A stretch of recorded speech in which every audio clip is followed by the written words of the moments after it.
నమస్కారం. డ్వీ న్యూస్కి స్వాగతం. నేను మీ మహంతి. ముందుగా ఈనాటి ముఖ్యాంశాలు.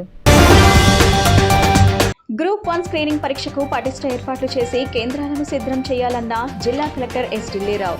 నగరంలోని 24 కేంద్రాలలో పరీక్ష నిర్వహించనున్నట్లు వెల్లడి. పరీక్షకు 10,525 మంది అభ్యర్థులు హాజరవుతారన్న కలెక్టర్. ఆంధ్రప్రదేశ్ రాష్ట్రంలో సంక్షేమాభివృద్ధి ఒక్క జగన్మోహన్ రెడ్డితోనే సాధ్యమన్న విజయవాడ ఎంపీ కేశినేని నాని. చంద్రబాబు వచ్చి తనపై పోటీ చేసిన తనను విజయవాడ ప్రజలు 3 లక్షల మెజార్టీతో గెలిపిస్తారని ధీమా. రానున్న ఎన్నికల్లో వైసీపీ అత్యధిక మెజార్టీతో గెలవబోతుందని చూశాం. ఇబ్రహీంపట్నం రింగ్ రోడ్లో ఘోర రోడ్డు ప్రమాదం. బూడిద లారీ ఢీకొని వ్యక్తి దుర్మరణం. మృతుడు ఎన్టీటీపీఎస్ కాంట్రాక్ట్ కార్మికుడు ఉప్పతల శ్రీనివాసరావుగా గుర్తింపు. కొండ ప్రాంతాల్లో శాశ్వత ఇళ్ల పట్టాలు కల్పించిన వ్యక్తి సీఎం జగన్ అని కొనియాడిన వైసీపీ పశ్చిమ ఇన్ఛార్జ్ షేక్ ఆసిఫ్. ఇచ్చిన హామీలు నెరవేర్చే పార్టీ వైఎస్ఆర్సీపీ పార్టీ అని ప్రశంస. జగనన్న సంక్షేమ పథకాలే తనకు శ్రీరామ రక్ష అని వ్యాఖ్య. ఆంధ్రప్రదేశ్ పబ్లిక్ సర్వీస్ కమిషనర్ ద్వారా ఈ నెల 17వ తేదీ స్క్రీనింగ్ పరీక్షకు పటిష్ట ఏర్పాట్లు చేసి కేంద్రాలను సిద్ధం చేయాలని జిల్లా కలెక్టర్ ఎస్ ఢిల్లీరావు అధికారులను ఆదేశించారు. నగరంలోని 24 కేంద్రాలలో పరీక్ష నిర్వహించనున్నట్లు తెలిపారు. ఉదయం 10 గంటల నుంచి మధ్యాహ్నం 12 గంటల వరకు, తిరిగి మధ్యాహ్నం 2 గంటల నుంచి సాయంత్రం 4 గంటల వరకు ఆబ్జెక్టివ్ విధానంలో పరీక్ష నిర్వహిస్తామన్నారు. ఈ పరీక్షకు 10,525 మంది అభ్యర్థులు హాజరు కానున్నారని తెలిపారు. యూనియన్ పబ్లిక్ సర్వీస్ కమిషనర్ స్థాయిలో రాష్ట్ర స్థాయిలో నిర్వహించే గ్రూప్ 1 ప్రిలిమినరీ పరీక్షకు చేపట్టవలసిన ఏర్పాట్లపై నగరంలోని కలెక్టరేట్ వీడియో కాన్ఫరెన్స్ హాల్లో జిల్లా కలెక్టర్ ఎస్ ఢిల్లీరావు, లైసెన్సింగ్ ఆఫీసర్లు, సూపర్వైజర్లు, సంబంధిత శాఖల జిల్లా అధికారులతో సమావేశం నిర్వహించారు. ఈ సందర్భంగా కలెక్టర్ ఢిల్లీరావు మాట్లాడుతూ ఈ నెల 17వ తేదీ ఆదివారం నగరంలోని 24 కేంద్రాల్లో పరీక్ష నిర్వహించనున్నట్లు తెలిపారు. ఉదయం 10 గంటల నుంచి మధ్యాహ్నం 12 గంటల వరకు, తిరిగి మధ్యాహ్నం 2 గంటల నుంచి సాయంత్రం 4 గంటల వరకు ఆబ్జెక్టివ్ విధానంలో పరీక్ష నిర్వహిస్తామన్నారు. ఈ పరీక్షకు 10,525 మంది అభ్యర్థులు హాజరు కానున్నారు. పరీక్షల సక్రమ నిర్వహణకు ఏర్పాట్లు చేయాలని అధికారులను ఆదేశించారు. పరీక్షా కేంద్రాల వద్ద అవసరమయ్యే వసతులు, సౌకర్యాలను పరిశీలించారన్నారు. అభ్యర్థులు హాల్ టికెట్తో పాటు ఫోటోతో ఉన్న ఏదైనా original Aadhaar card, driving licence, voter card, passport, ration card, ID గుర్తింపు కార్డులను తప్పకుండా తమతో తీసుకురావాలన్నారు. అభ్యర్థులు పరీక్షా కేంద్రానికి ఉదయం 9 గంటలకే చేరుకోవాలని సూచించారు. ఎటువంటి పొరపాట్లకు తావు లేకుండా అందరి సమన్వయంతో ఈ పరీక్షలను విజయవంతంగా నిర్వహించాలని కలెక్టర్ ఢిల్లీరావు అధికారులను కోరారు. Joint collector P Sampath Kumar, RDO BH Bhavani Shankar పాల్గొన్నారు. Secondary school certificate SSC public examinations 2024 ఈ 18th నుండి, అంటే మండే నుండి అంతే కదా, అండ్ 30th వరకు, అంటే దట్ సాటర్డే ఎగ్జామినేషన్స్ ఇప్పటికే మన షెడ్యూల్ అనౌన్స్మెంట్ అనేటువంటిది గవర్నమెంట్ చేసింది. అయినప్పటికీ ఒక్కసారి అంటే డూస్ అండ్ డోంట్స్ గురించి మీ ద్వారా పిల్లలందరికీ కూడా చెప్తే బాగుంటుందని చెప్పేసి, అంటే మన జిల్లాలో సుమారుగా ఒక 30,000 మంది మనకి ఎగ్జామినేషన్కి అపేర్ అవుతున్నారు. అంటే రెగ్యులర్గా ఉండేవాళ్ళు 17,000 బాయ్స్ అనుకుంటాను, అంతేనా, 17,400. సో అంటే గర్ల్స్ కన్నా కొంచెం బాయ్స్ అనేటువంటిది కొంచెం ఎక్కువ ఉన్నారు. ఓకే, సో టోటల్గా 30,000 అనేది మనకి రెగ్యులర్గా అటెండ్ అవుతున్నారు. 178 సెంటర్స్లో సుమారుగా మనకి అన్ని హై స్కూల్స్, ఒక 450 హై స్కూల్స్, మొత్తం హై స్కూల్స్లో అనేటువంటిది అన్ని హై స్కూల్స్ నుండి ఈ ఎగ్జామినేషన్కి అపేర్ అవుతున్నారు. సో ఎగ్జామినేషన్ అనేది 9:30 నుండి 12:45 వరకు ఉంటుంది. అంటే that 3 hours 15 minutes, except that physical sciences and biological sciences అనుకుంటాను. ఫిజికల్ అండ్ బయలాజికల్ సైన్సెస్కి మాత్రం దట్ 9:30 to 11:30 ఒక 2 hours అనేటువంటి ఉంటుంది. అండ్ మీకు అంతకుముందు తెలిసిందే, ఫిజికల్ అండ్ బయలాజికల్ అనేది వేరు చేశారు. సో అది తప్ప సమ్ వొకేషనల్ కోర్స్ ఇంకోటి ఉంది, అది తప్ప 9:30 to 11:30, రెస్ట్ మనకి 9:30 to 12:45. ఆంధ్రప్రదేశ్ రాష్ట్రంలో సంక్షేమ అభివృద్ధి ఒక జగన్మోహన్ రెడ్డితోనే సాధ్యమని విజయవాడ ఎంపీ కేశినేని నాని చెప్పారు. చంద్రబాబు వచ్చి తనపై పోటీ చేసిన తనను విజయవాడ ప్రజలు 3 లక్షల మెజార్టీతో గెలిపిస్తారని ధీమా వ్యక్తం చేశారు. రానున్న ఎన్నికల్లో వైసీపీ అత్యధిక మెజార్టీతో గెలవబోతుందని జోసెం చెప్పారు. ఎన్టీఆర్ జిల్లా మైలవరం నియోజకవర్గంలో రైతు బజార్ ప్రారంభోత్సవ కార్యక్రమం జరిగింది. ఈ కార్యక్రమానికి ముఖ్య అతిథిగా విజయవాడ ఎంపీ కేశినేని నాని, నియోజకవర్గం వైసీపీ సమన్వయకర్త సక్రనాల తిరుపతిరావుతో కలిసి పాల్గొన్నారు. రైతు బజార్ ప్రారంభోత్సవం అనంతరం ఎంపీ కేశినేని నాని మీడియాతో మాట్లాడుతూ ఆంధ్రప్రదేశ్ రాష్ట్రంలో సంక్షేమాభివృద్ధి ఒక జగన్మోహన్ రెడ్డితోనే సాధ్యమని చెప్పారు. చంద్రబాబు వచ్చి తనపై పోటీ చేసిన తనను విజయవాడ ప్రజలు 3 లక్షల మెజార్టీతో గెలిపిస్తారని ధీమా వ్యక్తం చేశారు. లోకేష్ తన దృష్టిలో ఆఫ్టర్ ఆల్ ఒక ఓడిపోయిన ఎమ్మెల్యే అభ్యర్థి మాత్రమేనని అన్నారు. కొడుకునే గెలిపించుకోలేని చంద్రబాబు ఇప్పుడు ఏం చేస్తారని ప్రశ్నించారు. తెలుగుదేశం పార్టీ వేదికగా ఇద్దరు నేతల మధ్య సీట్లు కొమ్ములాట మైలవరం. ఏం జరుగుతుంది, మీరు దీన్ని ఎలా చూస్తారు?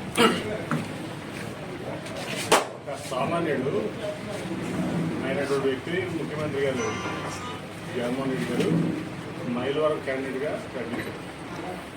ఇవాళ తిరుపతిలో 25,000 నుంచి 30,000 మధ్య మెజార్టీతో గెలవబోతున్నారు. దాంట్లో ఎటువంటి సమస్య లేదు. ఇవాళ ఇంతవరకు బొమ్మసాల సుబ్బారావు సీట్ అంతా తెలియదు, దేవిరేనమ్మ సీట్ అంతా తెలియదు. మరి దేవిరేనమ్మ చెప్పినట్లు 100 కోట్లు కొట్టిన వసంత కృష్ణప్రసాద్ సీట్ వస్తుందో తెలియదు. మేము చెప్పాల 100 కోట్లు కొట్టాడు కృష్ణప్రసాద్. ఎవరు చెప్పారు? దేవిరేనమ్మ చెప్పాడు. దేవిరేనమ్మ ఏం చెప్పాడు? వసంత కృష్ణప్రసాద్ని మైలవరం వీరప్పన అన్నాడా లేదా? అట్లాగే మట్టి తవ్వుకుంటున్నాడు అన్నాడు, బూడిది తవ్వుకుంటున్నాడు అన్నాడు, ఇసుక తవ్వుకుంటున్నాడు అన్నాడు, 100,000 కోట్లు అవినీతి చేశాడు అన్నాడు. అట్లాగే 100 కోట్లు ఈ సంపాదించిన డబ్బుతో 100 కోట్లు తీసుకెళ్ళి చంద్రబాబు ఇచ్చి టికెట్ కొడుతున్నాడు. ఇవాళ అట్లాగే ఇప్పుడు అది నిజమైంది కదా. అంటే నిజంగా అవినీతి చేసి 100 కోట్లు పెట్టి టికెట్ కొనుక్కుని మళ్ళీ ఇక్కడికి వద్దామని వసంత ప్రయత్నిస్తున్నాడు. ఇంతవరకు సీటు కూడా అనౌన్స్ చేయలేని పరిస్థితిలో టీడీపీ అది వాళ్ళ పార్టీ యొక్క దుస్థితి. అది పరిస్థితి. సార్, గతంలో మీరు విజయవాడ ప్రజలు నన్ను 3 లక్షలు గెలిపిస్తారా? చంద్రబాబు వచ్చి నుంచుంటే నన్ను విజయవాడ ప్రజలు 3 లక్షలు గెలిపిస్తారు. చూసాం కదా 2019లో ఆయన పరిమాణాల కొడుకు లోకేష్ పక్కన మంగళగిరి నుంచి ఓడిపోయాడు. ఆఫ్టర్ ఆల్ అతను నా ముందు ఓడిపోయిన ఒక ఎమ్మెల్యే అభ్యర్థి మాత్రం కొడుకునే గెలిపించుకోలేకపోయాడు. ఆ రోజు ముఖ్యమంత్రి రోజు చంద్రబాబు నాయుడు. ఇవాళ ఏం చేస్తాడు? అందుకే ఆయన రమ్మను. ఆయన వస్తే 3 లక్షల మెజార్టీతో నేను గెలుస్తున్నాను. విజయవాడ ప్రజలు గెలిపించుకోవడం రెడీగా. మూడు లారీ ఢీకొని ఎన్టీటీపీఎస్ కాంట్రాక్ట్ కార్మికుడు ఉపతల శ్రీనివాసరావు దుర్మరణం చెందారు. రాత్రి విధులు ముగించుకొని శనివారం ఉదయం ఇంటికి వస్తుండగా ప్రమాదం సంభవించింది. ఇంటికి కూతవేటు దూరంలోనే ప్రమాదం జరిగింది. రెప్పపాటులో జరిగిన ప్రమాదానికి కుటుంబ సభ్యులు కన్నీరు మున్నీరవుతున్నారు.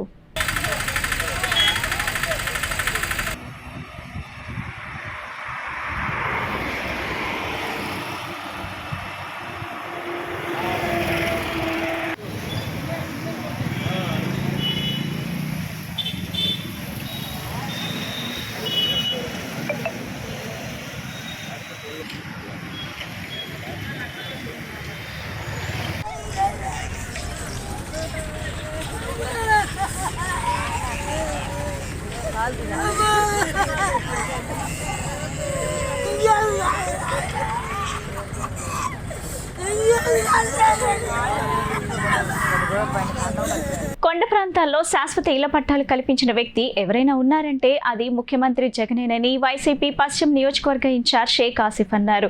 ఇచ్చిన హామీలు నెరవేర్చే పార్టీ వైఎస్ఆర్సీపీ పార్టీ అని, మరలా ముఖ్యమంత్రిగా జగన్ రావాలని ప్రజలు ఆకాంక్షిస్తున్నట్లు తెలిపారు. జగనన్న సంక్షేమ పథకాలే తనకు శ్రీరామ రక్ష అని, పశ్చిమంలో మూడోసారి కూడా వైసీపీ జెండా రెపరెపలాడటం ఖాయమని ఆయన ధీమా వ్యక్తం చేశారు. పశ్చిమ నియోజకవర్గం 44వ division corporator Mylavarapu Ratnakumari, YCP రాష్ట్ర సహాయ కార్యదర్శి మైలవరపు దుర్గారావుల ఆధ్వర్యంలో కొండ ప్రాంత ప్రజలకు ఇళ్ల పట్టాల పంపిణీ కార్యక్రమం జరిగింది. ఈ కార్యక్రమంలో పశ్చిమ ఇన్ఛార్జ్ షేక్ ఆసిఫ్ పాల్గొని ఇళ్ల పట్టాలను అందజేశారు. ఈ సందర్భంగా షేక్ ఆసిఫ్ మాట్లాడుతూ 44వ డివిజన్లో 4 స్తంభాల సెంటర్ వద్ద 1044 మందికి కొండ ప్రాంత వాసులకు శాశ్వత ఇళ్ల పట్టాలను అందజేశామని పేర్కొన్నారు.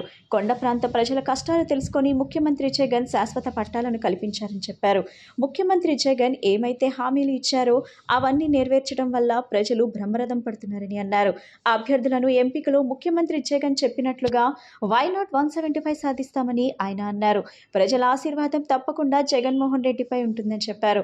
పశ్చిమలో మూడవసారి కూడా వైసీపీ జెండా రెపరెపలాడటం ఖాయమని ఆయన ధీమా వ్యక్తం చేశారు.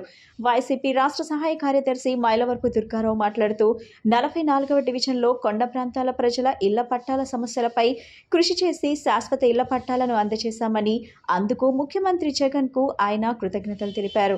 అప్పటి ముఖ్యమంత్రి ఎన్టీఆర్ పేద ప్రజల కోసం కృషి చేస్తే తర్వాత వైఎస్ఆర్ రాజశేఖర్ రెడ్డి పేద ప్రజల కోసం కృషి చేశారని ఆయన వివరించారు. ఇప్పుడు అదే బాటలో వైఎస్ఆర్ తనయుడు జగన్మోహన్ రెడ్డి పేద, బడుగు, బలహీన వర్గాల కోసం అనేక సంక్షేమ పథకాలు పెట్టారని తెలియజేశారు.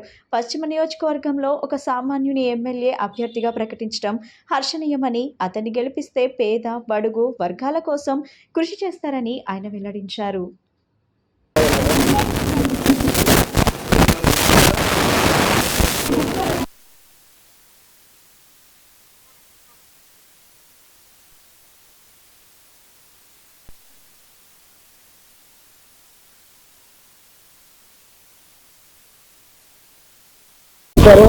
ఈరోజు 44వ డివిజన్ మైలవరపు రత్నకుమారి గారు అలాగే మైలవరపు దుర్గారావు గారి ఆధ్వర్యంలో 1044 రెగ్యులేషన్ చేసిన కొండ ప్రాంత పట్టాలను ఇవ్వడం జరిగింది.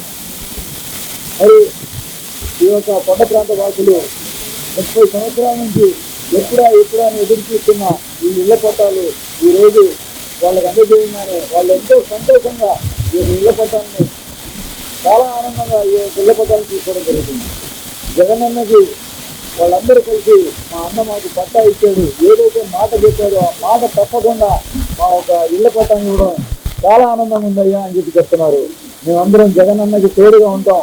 మా కోసం ఇంత ఆయన శ్రద్ధ చూపిస్తూ పథకాలు ఇస్తూ ఇళ్ల పట్టాలు ఇచ్చినందుకు ఆయన ధన్యవాదాలు తెలియజేస్తున్నాం అని చెప్పి మేము జగనన్నకి తోడుగా ఉంటాం. జగనన్న మాకు మళ్ళీ ముఖ్యమంత్రిగా ఆయనే ముఖ్యమంత్రి అవుతారని చెప్పి చెప్పడం జరిగింది.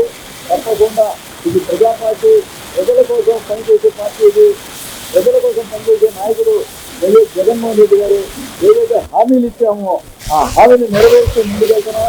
ఓటు అడిగే హక్కు ఏదైనా ఉందంటే అది కేవలం వైఎస్ఆర్ కాంగ్రెస్ పార్టీలో ఉందని చెప్పేసి ఈ సభాముఖం ద్వారా తెలియజేస్తుంటూ మళ్ళీ జగనన్న ప్రపంచం సృష్టించబోతుంది. తప్పకుండా జగనన్న మళ్ళీ ముఖ్యమంత్రి అవుతారు. వై నాట్ 175 దిశగా అడుగులేస్తున్నాం. తప్పకుండా 175 స్థానాలు కైవసం చేసుకుంటాం. అలాగే విజయవాడలో 3 సీట్లు కూడా కైవసం చేసుకుంటాం. అలాగే కేశినేని నాని గారు హ్యాట్రిక్ దిశగా అడుగులేస్తూ నాని గారు కూడా భారీ మెజార్టీగా గెలుస్తారు. విజయవాడ పశ్చిమ నియోజకవర్గం వైఎస్ఆర్సీపీ జెండా రెపరెపలాడడం ఖాయం. భారీ మెజార్టీతో గెలిచి జగనన్నకి ఈ యొక్క పశ్చిమ నియోజకవర్గ సీటుని నేను కానుకగా ఇస్తానని చెప్పేసి ఈ సభాముఖం ద్వారా తెలియజేసుకుంటూ సెలవు. డివిజన్లో 4 స్తంభాల సెంటర్ మన బోస్టో దగ్గర ఉన్నటువంటి కళ్యాణ మండపంలో ఏదైతే కొండ ప్రాంతం ఉన్నటువంటి నివసిస్తున్నటువంటి ప్రతి ఒక్కరు కూడా వాళ్ళ యొక్క కళ ఈ యొక్క కొండ ప్రాంతంలో ఇల్లు రిజిస్ట్రేషన్ చేయమని చెప్పి అనేకమైన రాజకీయ పార్టీలని అడగడం జరిగింది. స్థానికులందరూ కూడా కొండ ప్రాంతంలో ఉన్న ప్రతి ఒక్కరికి కూడా. మరి గతంలో జగన్మోహన్ రెడ్డి గారు ఏదైతే పాదయాత్రలో మన విజయవాడ పశ్చిమ నియోజకవర్గం చిట్టినారి సెంటర్లో మీటింగ్ బహిరంగ సభలో ఏదైతే కొండ ప్రాంత వాస్తులకి మాట ఇచ్చారో ఆ మాట తప్పకుండా 2027వ తారీఖు 8వ నెలలో రెగ్యులేషన్ చేయడం జరిగింది వీళ్ళందరికీ. మరి ఆ రెగ్యులేషన్ పట్టాలో క్లియర్గా రాసి ఉంటుంది. 463 జీవో ప్రకారం 5 సంవత్సరాలు ఎవరు అమ్మడం కానీ కొనడం కానీ జరగకుండా ఆ పట్టాలో రాసి ఉంటుంది.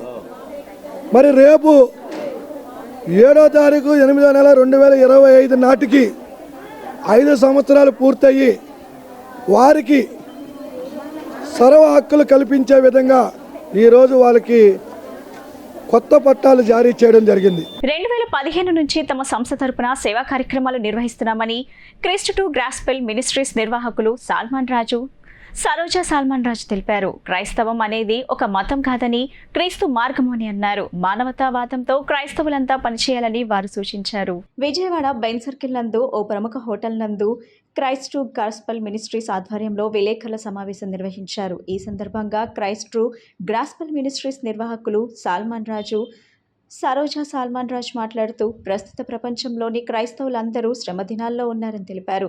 45 రోజుల పాటు క్రైస్తవులు ఉపవాసం ఉంటారన్నారు. ఇప్పటికే తమ సంస్థ ద్వారా విస్తృతంగా సేవా కార్యక్రమాలు నిర్వహించామని గుర్తు చేశారు.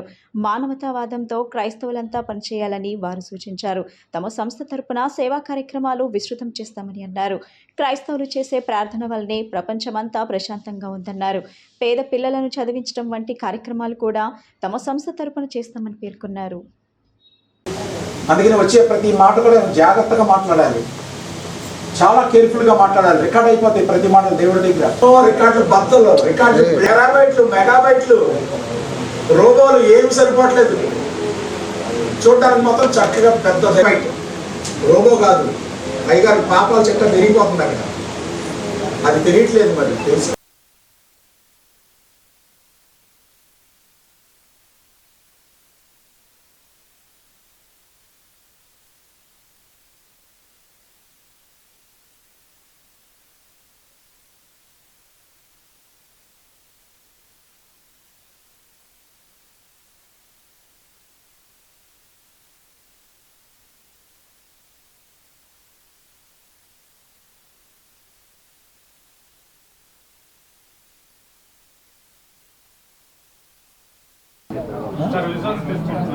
ఓకే ఆ సిస్టర్ గారు లైఫ్ టైమ్ అచీవ్మెంట్ అవార్డు. మరి ఎలక్ట్రానిక్ మీడియా, అదేవిధంగా ప్రింట్ మీడియా బ్రదర్స్ అండ్ మన సహోదరులు, అన్నయ్యలు, తమ్ముళ్ళు అందరూ కూడా మరొక్కసారి ప్రభు పేరట వందనాలు తెలియపరుచుకుంటున్నానండి. మరి ఈ యొక్క ప్రపంచం అంతా కూడా ఈ శ్రమ దినాల్లో ఉన్నారు. మరి 40 డేస్ లెంట్ డేస్లో ఉన్నారు, ఉపవాసాల్లో ఉన్నారు. ఈ సందర్భంగా మేము గత 8 సంవత్సరాల నుంచి ఈ యొక్క సేవా కార్యక్రమాలని విజయవాడలో కండక్ట్ చేయడం జరుగుతున్నది. ఈ సిటీజీ మినిస్ట్రీస్, సిటీజీ అంటే క్రైస్ట్ ట్రూ గాస్పల్ మినిస్ట్రీస్ ద్వారా మరి మేము ఎంతోమంది లేని వారికి కానీ, అనాథ పిల్లలకు కానీ, అదేవిధంగా వృద్ధులకు కానీ వారికి సహాయం, అంటే ఈ సహాయం ఎలాంటిదంటే ఏదో వాళ్ళకి ఏదో భోజనం పెట్టో, లేకపోతే ఏదో బట్టలు ఇచ్చో, లేదో వాళ్ళకి ఏదో సహాయం చేసో యేసుప్రభు అంటే యేసుప్రభులకు తీసుకొచ్చే ఉద్దేశం కాదు. కానీ క్రిస్టియానిటీ అనేది ఒక మతం కాదు. ఎవరికన్నా మనం సహాయం చేయాలి, ఒక మానవతావాదంతో మనం ఉండాలి. మన పక్కనున్న వాళ్ళు క్రైస్తవుడనే కాదు, హిందూ అవ్వచ్చు, ముస్లిం అవ్వచ్చు, అతను సిక్ అవ్వచ్చు, వేరే విశ్వాసాలు ఉండవచ్చు, ఎవరైనా కూడా మనం కంపల్సరీగా వాళ్ళకి సహాయం కావాల్సిన వచ్చినప్పుడు మనం ఏం చేయాలంటే వాళ్ళకి సహాయాన్ని అందించాలి. CTG universal Bible college every year ఈ సేవకుల సదస్సు కండక్ట్ చేస్తుందండి. ఈ కాలేజీ ద్వారా అనేక మంది పేద విద్యార్థులను ప్రభు వైపు తిప్పి అనేక కోర్సుల ద్వారా వాళ్ళకి ట్రైనింగ్ ఇవ్వటం జరుగుతుందండి. అదేవిధంగా లేని వారికి సహాయం చేయటము, పేద పిల్లలను చదివించడం, వృద్ధులకు సహాయం చేయటం అనే విషయాల్ని మా సంస్థ ద్వారా మేము చేస్తున్నామండి. ఇదే విధంగా ఇంకా అనేక సేవా కార్యక్రమాలు చేయాలని ఈ సభాముఖంగా మీకు తెలియజేస్తాం. దేవినేని అవినాష్ లాంటి వ్యక్తి ఎమ్మెల్యే అయితే నియోజకవర్గం అభివృద్ధి శరవేగంగా ముందుకు వెళ్తుందని వాక్ బోర్డ్ డైరెక్టర్ మీర్ హుస్సేన్ తెలిపారు. సీఎం జగన్ సహకారంతో అవినాష్ చేసిన కృషితో పనులు జరిగాయని ఆయన పేర్కొన్నారు. తూర్పు నియోజకవర్గం వైసీపీ ఇన్ఛార్జ్ దేవినేని అవినాష్ జన్మదినం సందర్భంగా నియోజకవర్గ వ్యాప్తంగా ఆయన అభిమానులు, పార్టీ శ్రేణులు పలు సేవా కార్యక్రమాలు నిర్వహించారు.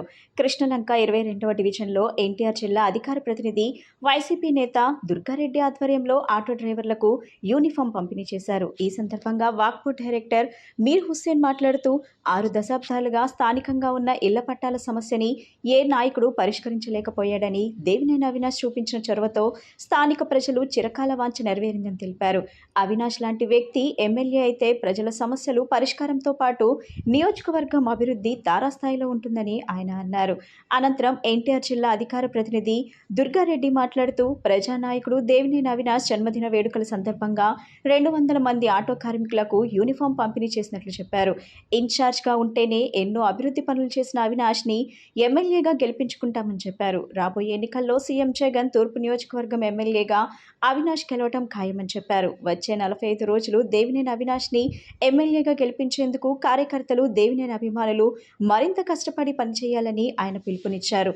తనకు ఎన్టీఆర్ జిల్లా అధికార ప్రతినిధిగా నియమించినందుకు సీఎం జగన్కు, దేవినేని అవినాష్కు కృతజ్ఞతలు తెలియజేస్తూ నాపై ఉంచిన నమ్మకాన్ని వమ్ము చేయకుండా కష్టపడి పనిచేస్తానని చెప్పారు. తూర్పు నియోజకవర్గ వైఎస్ఆర్సీపీ రథసారథి రానున్న కాలంలో 45 రోజుల్లో ఈ ప్రాంతానికి శాసనసభ్యులు కాబోతున్న దేవినేని అవినాష్ గారి జన్మదినోత్సవాన్ని పురస్కరించుకొని దుర్గారెడ్డి గారి నాయకత్వంలో ఇవాళ ఆటో డ్రైవర్లకు యూనిఫామ్ను దాదాపు 200 మందికి యూనిఫామ్ పంచడం జరిగింది. ఈ కార్యక్రమంలో పెద్దలు ఫజలుద్దీన్ గారు, అలాగే ట్రేడ్ యూనియన్ రాష్ట్ర నాయకులు గోవింద్ గారు, గాంధీ కోఆపరేటివ్ బ్యాంక్ యోగారాజు గారు, సీను గారు, రమణారెడ్డి గారు, అలాగే షబ్బీర్ అలీ గారు, ఇతర నాయకులందరూ పాల్గొనడం జరిగింది. రానున్న కాలంలో దేవినేని అవినాష్ గారి నాయకత్వంలో ఈ ప్రాంతంలో ఇటీవల బ్రహ్మరాంబపురంలో ఇళ్ల పట్టాలు ఒక చరిత్ర, దాదాపు ఒక 60 సంవత్సరాలు బట్టి ఈ కృష్ణలంక చరిత్రలో ఎవ్వరు చేయని పనిని ఇన్ఛార్జికి, వైఎస్ఆర్సీపీ ఇన్ఛార్జిగా ఉండి జగన్మోహన్ రెడ్డి గారి దృష్టికి తీసుకెళ్లి ఈ సమస్యను పరిష్కరించడం జరిగింది. రానున్న కాలంలో వారి నాయకత్వంలో ఈ కాన్స్టిట్యున్సీ ఒక మోడల్ నియోజకవర్గంగా అభివృద్ధి చెందుతుందని తెలియజేస్తూ సెలవు తీసుకుంటాం. ఈరోజు మన యువనేత తూర్పు నియోజకవర్గ ఇన్ఛార్జి మరి ఒక 45 రోజుల్లో మన కాబోయే ఎమ్మెల్యే దేవినేని అవినాష్ అన్న గారి పుట్టినరోజు సందర్భంగా దొరల గోవింద్ గారు రాష్ట్ర ట్రేడ్ యూనియన్ నాయకుల వారి ఆధ్వర్యంలో మా ఇదిలో ఒక సుమారుగా 200 మంది ఆటో యూనియన్ కార్మికుల సోదరులకు వాళ్ళకి యూనిఫామ్ పంచడం జరిగింది. ముఖ్యంగా ఈరోజు తూర్పు నియోజకవర్గంలో ఏ కార్యక్రమం జరిగినా, ఏ చిన్న ఇది జరిగినా కూడా దేవినేని అవినాష్ అన్న పేరు కలవరిస్తున్నారు. ఈయన ఓన్లీ ఇన్ఛార్జిగా ఉంటేనే తూర్పు నియోజకవర్గాన్ని 650 కోట్ల రూపాయల నిధులతో అభివృద్ధి చేశారు. 900 కోట్ల పైచులుకుగా అందరికీ లబ్ధి చేకూర్చారు సంక్షేమ పథకాల ద్వారా. రానున్న 24లో మనకి జగన్మోహన్ రెడ్డి గారు ముఖ్యమంత్రిగా, తూర్పు నియోజకవర్గానికి అవినాష్ అన్న ఎమ్మెల్యేగా అయితే మరి పెద్దలు సీనియర్ నాయకులు వక్స్ బోర్డు డైరెక్టర్ మీర్ హుసేన్ అన్న చెప్పినట్టుగా మోడల్ నియోజకవర్గంగా రాష్ట్రంలోనే నంబర్ 1 స్థానంలో నిలబెట్టడానికి అన్ని విధాలుగా దేవినేని అవినాష్ అన్న కృషి చేస్తాడని మరి కాకి షర్ట్లు 200 మందికి పంచడం జరుగుతుంది. మరి కార్మికులందరూ కూడా దేవినేని అవినాష్ గారిని ఎమ్మెల్యేగా చేయాలని కంకణం కట్టుకొని మరి వాళ్ళందరూ కూడా ఆయన చేసే అభివృద్ధి పనులు కానీ ఏదైనా కానీ మంచితనం కానీ లోతుగా వెళ్ళి ప్రతి ఇంటిని కూడా టచ్ చేసి ఆ కార్మికుల్ని వాళ్ళ బాధలు తెలుసుకొని వాళ్ళందరినీ కృషి చేస్తానని చెప్పి ధైర్యం చెప్పడంతో మరి కార్మికులు కూడా ముందుకొచ్చి మరి అవినాష్ గారికి సపోర్ట్ చేస్తామని చెప్పి తెలియజేస్తూ మరి కొంతమంది కార్మికుల నాయకులు కూడా మరి రేపు మాపో మరి అవినాష్ గారి నాయకత్వం కూడా జారబోతున్నారు. ఎందుకంటే ఆయన చేసే అభివృద్ధి పనులను చూసి, జగన్మోహన్ రెడ్డి ఇచ్చే పథకాలు చూసి మరి ఈ నియోజకవర్గంలో అభివృద్ధి చెందాలంటే దేవినేని అవినాష్ గారి వల్ల చెందిద్దని చెప్పి మరి పుట్టినరోజు సందర్భంగా ఆయనకి శుభాకాంక్షలు తెలియజేస్తూ మా కార్మికుల తరపున మరి ధన్యవాదాలు తెలియజేస్తాం. ఆంధ్రప్రదేశ్ రెల్లీ సంఘం ఆధ్వర్యంలో ఈ నెల విజయవాడలో ఆత్మీయ సమ్మేళన ఆత్మగౌరవ సభ నిర్వహిస్తున్నట్లు సంఘం రాష్ట్ర అధ్యక్షుడు నిమ్మకాయల రమణమూర్తి తెలిపారు. శుక్రవారం ప్రెస్ క్లబ్ లో కార్యక్రమాల్లో కరపత్రాలు ఆవిష్కరించారు. అనంతరం ఆయన మాట్లాడారు. ఎస్సీలో రెల్లీ కులం చాలా వెనుకబడి ఉందని, ఏ రాజకీయ పార్టీ సరైన గుర్తింపు ఇవ్వడం లేదని ఆవేదన వ్యక్తం చేశారు. వచ్చే ఎన్నికల్లో తమకు ప్రాధాన్యం ఇచ్చేవారికి అండగా ఉంటామని స్పష్టం చేశారు. సభలో భవిష్యత్ కార్యాచరణ ప్రకటిస్తామన్నారు. రెల్లీ కులస్తులంతా సభకు విచ్చేసి జయప్రదం చేయాలని పిలుపునిచ్చారు. ఈ కార్యక్రమంలో సంఘం రాష్ట్ర ప్రధాన కార్యదర్శి మీసాల ఏడుకొండలు, ధనాల వెంకటేశ్వరరావు, మాడుగుల లక్ష్మణ్ తదితరులు పాల్గొన్నారు.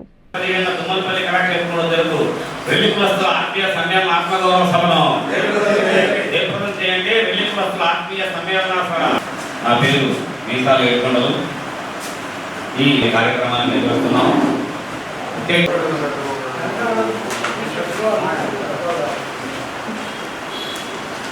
సార్ పై పట్టుకోండి సార్, అలా పట్టుకోండి, అలా పట్టుకోండి సార్. కొద్దిగా ఇటు తిరగండి, రైట్.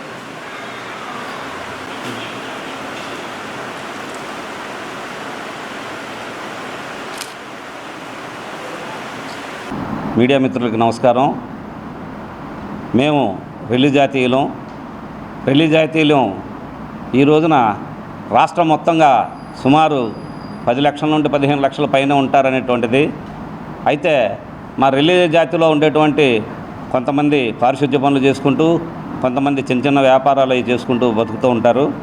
అలాగని షెడ్యూల్ క్యాస్ట్లో 59 కులాల్లో మాదొక కులం.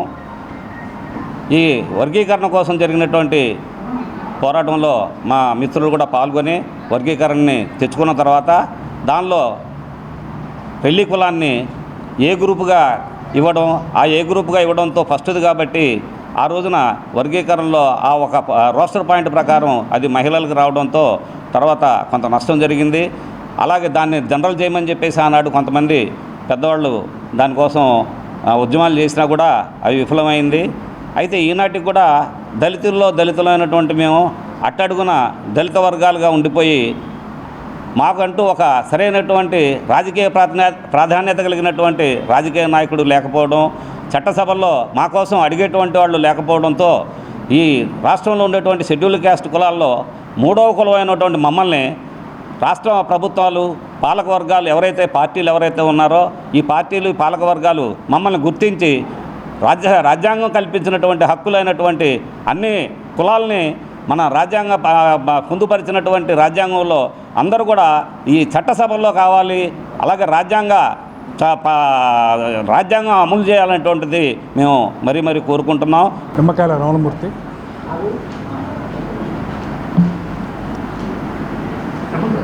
నా పేరు నిమ్మకాయల రమణమూర్తి. రెల్లి జాతి ఆత్మీయ సమ్మేళన ఆత్మగౌరవ సభ ఈ నెల అనగా మార్చి 17న విజయవాడ నడిబొడ్డున తుమ్మలపల్లి కళాక్షేత్రంలో ఏర్పాటు చేయడమైనది. ముఖ్య ఉద్దేశం మాలో ఆత్మీయత అన్నది అందరూ కలిసి నిలబడితే, ఐక్యంతో ఉంటే ఏమైనా సాధించబడిపోయి ఉన్నామన్నది అది నిజమైన విషయం. అది మేము అన్ని జాతుల్లో కూడా దళితుల్లో అట్టడుగు దళితులం అని చెప్పి మేము ఈరోజు కూడా ఎలాగే ఉన్నామంటే దానికి కారణం మాలో ఐక్యతా భావన లేకపోవడం అన్నది మా ఉద్దేశం. పవిత్ర రంజాన్ మాసంలో నిర్వహించే ఇఫ్తార్ విందులు మత సామరస్యానికి ప్రతీకగా నిలుస్తాయని వైఎస్ఆర్సీపీ తూర్పు నియోజకవర్గ ఇన్ఛార్జ్ దేవినేని అవినాష్ అన్నారు. ఆయన శుక్రవారం 12వ డివిజన్లోని ఫార్క్యూ మసీదులో జరిగిన ఇఫ్తార్ విందులో పాల్గొన్నారు. ఈ సందర్భంగా ముస్లింలతో కలిసి గంజి సేవించారు. అనంతరం అవినాష్ మాట్లాడుతూ రంజాన్ మాసం ఎంతో పవిత్రమైనదని అన్నారు. నెల రోజుల పాటు నిష్ఠతో ఉపవాసాలు చేసి రంజాన్ జరుపుకుంటారని పేర్కొన్నారు. ఈ నెలలో తమకున్న దానిలో ఇతరులకు సేవ చేసేందుకు ప్రాధాన్యతనిస్తారన్నారు. కార్యక్రమంలో మండల పార్టీ అధ్యక్షుడు ఎండి రిజ్వాన్, వాక్బోర్డ్ డైరెక్టర్ మీర్ హుస్సేన్, కోఆప్షన్ సభ్యులు సయ్యద్ అలీం, నసీర్ అహ్మద్, మహ్మద్ ఖాళీ, అబ్దుల్ గనీ, ఉస్మాన్ తదితరులు పాల్గొన్నారు.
ఈరోజు 12వ డివిజన్ ఫారూక్ నగర్ మసీద్ మైనార్టీ మన ముస్లిం సోదరులతో ఈరోజు ఇఫ్తార్ విందులో పాల్గొనడం జరిగింది. ఈ కార్యక్రమంలో మండల అధ్యక్షుడు సోదరులు రిజ్వాన్ గారు, మా 12వ డివిజన్ అధ్యక్షుడు సోదరులు కలీం గారు, అదేవిధంగా మీర్ హుసేన్ గారు, అలీం గారు, నాహిద్ గారు, సుబానీ గారు, 12వ డివిజన్కి సంబంధించిన రహీం గారు కానివ్వండి, ప్రతి ఒక్కరు గారు ఈ కార్యక్రమం పాల్గొన్నారు. అదేవిధంగా మసీద్ ప్రెసిడెంట్ గారు ఈరోజు మాకు అన్ని విధాలుగా మమ్మల్ని ఈరోజు ఆహ్వానిస్తాం కానివ్వండి, అన్ని విధాలుగా మాకు సహకరించారు. చాలా సంతోషం. ఎందుకంటే ఈ ప్రాంతంలో 12వ డివిజన్ ప్రాంతంలో ముఖ్యంగా మైనార్టీ సోదరిమణులకి వాళ్ళ పిల్లలు ఉర్దూ స్కూల్ ఏదైతే ఉందో దాన్ని దాదాపుగా 80 లక్షల రూపాయలతో డెవలప్మెంట్ చేసింది ఈరోజు జగన్మోహన్ రెడ్డి గారి ప్రభుత్వం. అదేవిధంగా ఆ ఒక స్కూల్ బాగు చేసే క్రమంలో పిల్లలు ఎండకి వానకి ఇబ్బంది పడుతున్నారంటే వెంటనే 50,000 రూపాయలు ఇచ్చి స్వర్గీయ దేవినేని రాజశేఖర నెహ్రూ గారి పేరు మీద షెడ్డు ఏర్పాటు చేసింది జగన్మోహన్ రెడ్డి గారి ప్రభుత్వం. ఈ మసీద్ ఎదురుగుండా రోడ్డు కానివ్వండి, డ్రైనేజ్ కానివ్వండి, అదేవిధంగా పైన షెడ్ వేసుకోవటానికి అధికారులు వేరే అభ్యంతరాలు చెప్పినా కాదు, ఈరోజు మా మైనార్టీ సోదరులు కోరుకుంటున్నారు కాబట్టి దాన్ని నెరవేర్చాలని చెప్పని ఈరోజు ఈ ప్రాంతంలో మసీదుకి కానివ్వండి మా మైనార్టీ సోదరులకి ఈరోజు అండగా ఉండటం గారు జరిగింది. వార్తలు ముగించే ముందు ముఖ్యాంశాలు మరోసారి. గ్రూప్ 1 స్క్రీనింగ్ పరీక్షకు పటిష్ట ఏర్పాట్లు చేసి కేంద్రాలను సిద్ధం చేయాలన్న జిల్లా కలెక్టర్ ఎస్ ఢిల్లీరావు. నగరంలోని 24 కేంద్రాలలో పరీక్ష నిర్వహించనున్నట్లు వెల్లడి. పరీక్షకు 10,525 మంది అభ్యర్థులు హాజరవుతారన్న కలెక్టర్. ఆంధ్రప్రదేశ్ రాష్ట్రంలో సంక్షేమాభివృద్ధి ఒక్క జగన్మోహన్ రెడ్డితోనే సాధ్యమన్న విజయవాడ ఎంపీ కేశినేని నాని. చంద్రబాబు వచ్చి తనపై పోటీ చేసిన తనను విజయవాడ ప్రజలు 3 లక్షల మెజార్టీతో గెలిపిస్తారని ధీమా. రానున్న ఎన్నికల్లో వైసీపీ అత్యధిక మెజార్టీతో గెలవబోతుందని చూశాం. ఇబ్రహీంపట్నం రింగ్ రోడ్లో ఘోర రోడ్డు ప్రమాదం. బూడిద లారీ ఢీకొని వ్యక్తి దుర్మరణం. మృతుడు ఎన్టీటీపీఎస్ కాంట్రాక్ట్ కార్మికుడు ఉప్పతల శ్రీనివాసరావుగా గుర్తింపు. ఈ బులెటిన్ ఇంతటితో సమాప్తం. తిరిగి మరో బులెటిన్ కలుద్దాం. నమస్కారం.